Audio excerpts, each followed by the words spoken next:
This is a wheat bread, a whole wheat bread, and it's made with a new technique that I've been playing around with and developing and writing about, which, for lack of a better name, we call the epoxy method. And I call it an epoxy method because it's not very appetizing, I understand that. But if you think about epoxy, what's epoxy? It's two resins that are sort of in and of themselves, neither of which can make glue. But when you put the two together, something happens, a bond takes place, and you get this very strong, powerful adhesive. Well, in this technique, what I've tried to do is kind of gather all of the knowledge that the bread baking world, the artisan bread baking community, has been trying to accumulate over the last 20 years or so, since we've been engaged in a bread renaissance in America, and put it together to come up with a method that would help to take whole grain breads, and let's face it, everyone's trying to move towards whole grains. We finally, after 40 years of knowing that whole grain was a healthier option, we're finally getting to the point where we actually are tipping over and attempting to actually eat them. The challenge, though, for a whole grain baker is, how do you make it taste good? Because whole grain, it's easy with white flour to make a good tasting bread. White flour is sweet. It's mainly starch, and starch, when you break it down, what is starch? Thank you, sugar, yes. So a baker, and a good baker, knows how to pull or draw forth the inherent sugar trapped in the starch. With whole grain bread, you have other obstacles. You've got bran, which is probably the healthiest part of the bread for us, and the fiber for us, because it is just loaded with fiber. The bran is fiber. It's got germ. Those are the good things, but those aren't the tastiest parts of the wheat. So whole grain breads historically have had sort of this onus of being health food breads. And people don't like to eat, quote, health food. They like to eat healthy and healthily, but when we think of something as a health food, we think of it as something we eat out of obligation, not out of passion, love for the flavor. And ultimately, the challenge of the baker, the challenge of every culinary student, of every chef, is to deliver flavor. Flavor is king. Flavor rules. I call it the flavor rule. Flavor rules. And you can get somebody to eat something that's good for them once, but they won't eat it again if they don't like it, right? So this is the challenge for this bread. We're going to try this at lunch, and I'll explain a little bit more about it, but it's made not only with two types of pre-doughs. This attempt, again, at bringing out flavor is to make a piece of dough the day before that is not leavened. It's just dough that is wet. It's hydrated dough. We call it a soaker that helps to start enzyme activity. And enzymes are the secret kind of ingredient in dough that brings out flavor. It starts to release the sugars trapped in the starch. So that's what enzymes are doing. And so if we can release some of those, they become accessible to us in our palate. They become accessible to the yeast as food. They become accessible to the oven for caramelization to give us a beautiful crust. The other pre-dough that we make is fermented, a pre-ferment, and it can be a sourdough starter or what we call a biga or any other kind of pre-fermented dough with a little yeast in it, and that starts to develop flavor also. And on day 2, we put those two pieces together. That's the epoxy. And we're hoping that sort of the enzyme piece of dough becomes the fuel pack for the leavened piece of dough, and when we put them together and add the final ingredients, we can create a bread that does evoke the full potential of flavor trapped in the grain. That's the challenge. Okay, so now in the journey of wheat, let's go back and look at these 12 stages. I'm going to go through them very quickly and then revisit them. Okay, we're going to start with the first stage. And this is what every student has to begin with. Everyone who works in culinary world knows that the first stage of cooking is mise en place, which is just a French way of saying, get organized. Everything in its place.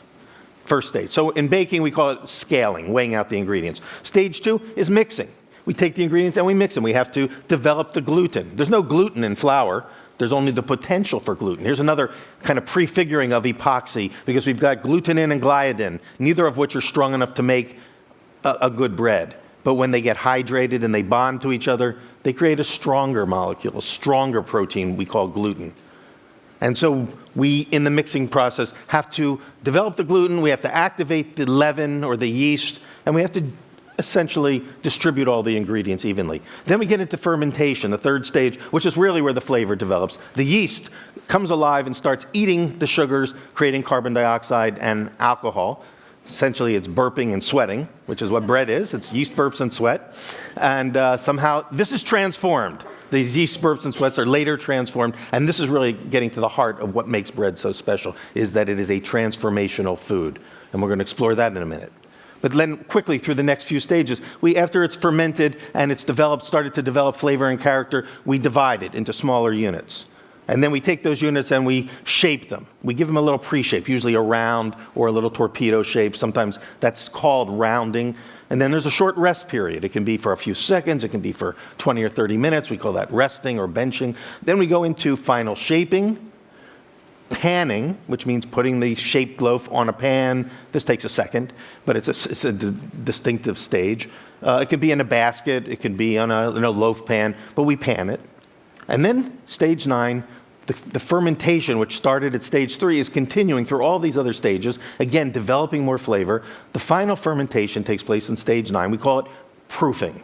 Proofing means to prove that the dough is alive. And at stage 9, we get the dough to the final shape, and it goes into the oven. Stage 10, 3 transformations take place in the oven.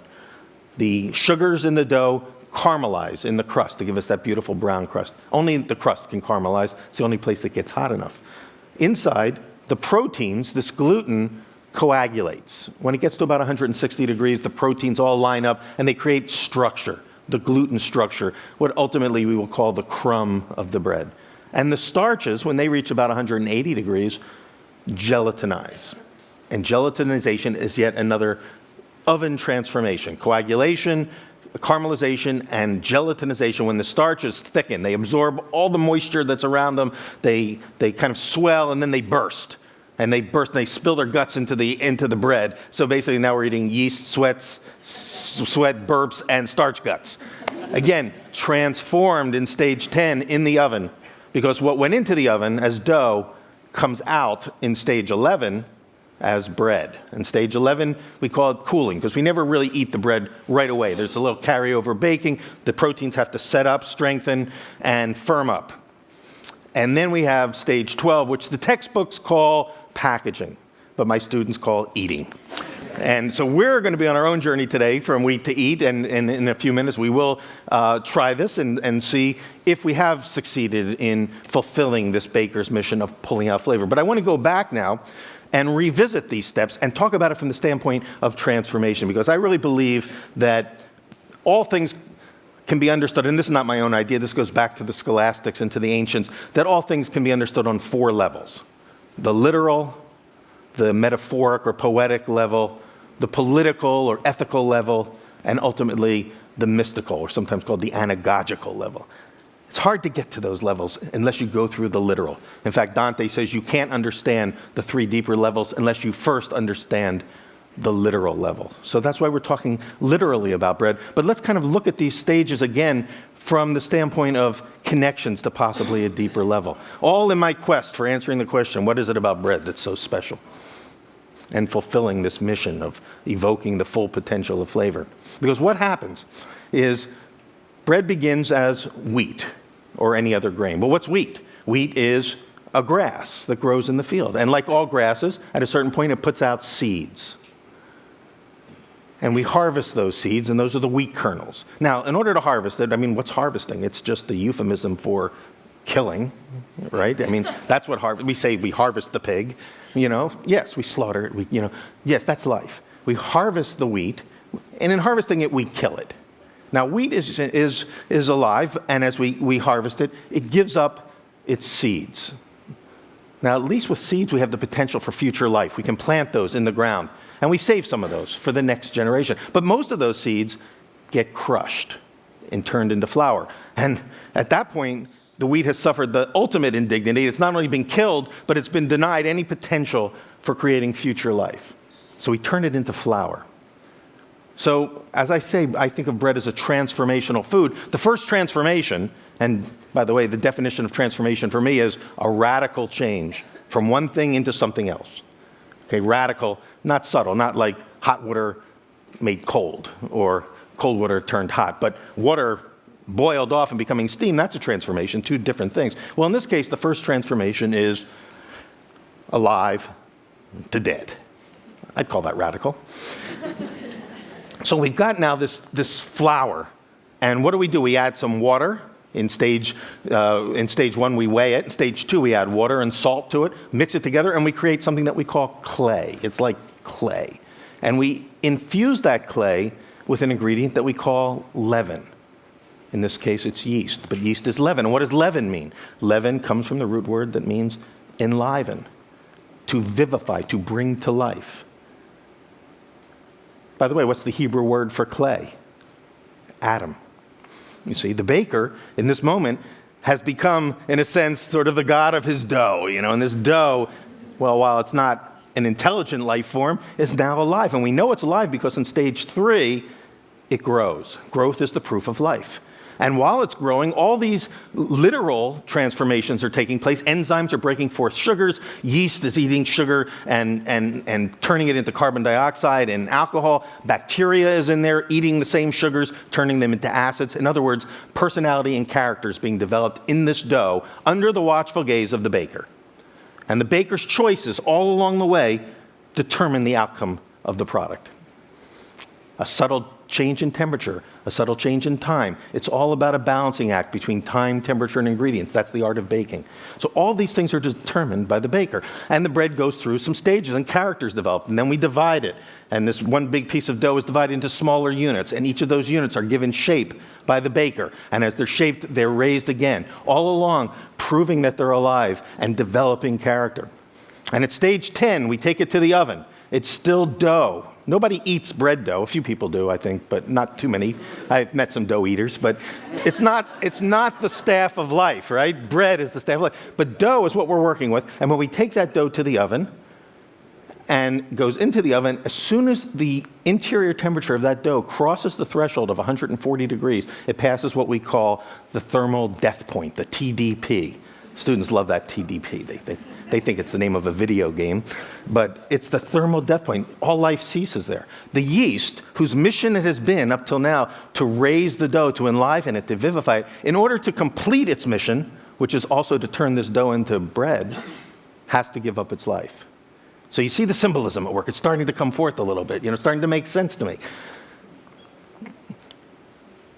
What goes in is dough. What comes out is bread. Or it goes in alive, comes out dead. Third transformation. First transformation, alive to dead. Second transformation, dead, brought back to life. Third transformation, alive to dead, but dough to bread. Or another analogy would be a caterpillar has been turned into a butterfly. And it's what comes out of the oven that is what we call the staff of life. This is the product that everyone in the world eats, that it's so difficult to give up. It's so deeply embedded in our psyches that bread is used as a symbol for life. It's used as a symbol for transformation. And so as we get to stage 12 and we partake of that, and again, completing the life cycle, we have a chance to essentially ingest that. It nurtures us. And we continue to carry on and have opportunities to ponder things like this.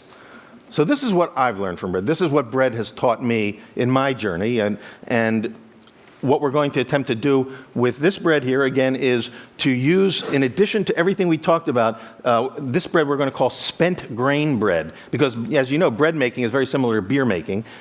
Beer is basically liquid bread, or bread is solid beer. And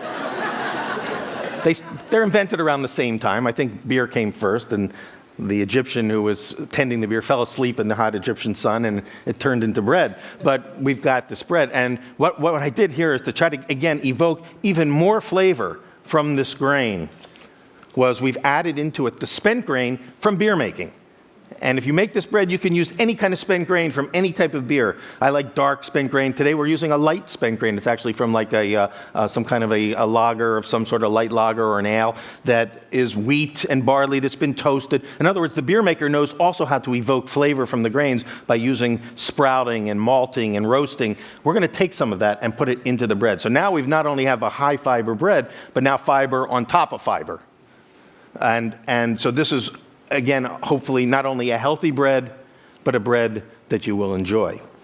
So as I kind of break this bread, maybe we can share this now a little bit here. We'll start a little piece here, and I'm going to take a little piece here. I better taste it myself before you have it at lunch. I'll leave you